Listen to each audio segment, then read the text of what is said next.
How to fix YouTube picture-in-picture not working. Let's get started. For that, first of all, you can simply open up settings. Inside settings, simply scroll below, tap on general. Inside general, scroll below again, tap on picture-in-picture and make sure Start PiP Automatically is turned on. Once that is turned on, head back to your home screen and then open up your YouTube application and log in to your account. Once logged in, you can simply try if it's working or not. If it's not working, the reason could be your reason. Picture-in-picture on YouTube depends on your reason. If you're outside the United States, you usually need YouTube Premium for PiP to work. So if you're in the US, it should work for most videos, but not all content supports it. So to enable inside the app, tap on the U icon, tap on the settings like icon, now tap on general, and here you will be able to find picture-in-picture option.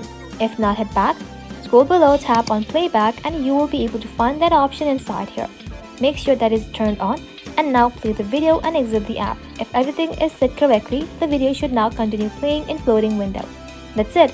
Thank you all for watching. If this video was helpful, consider subscribing to our channel and liking this video.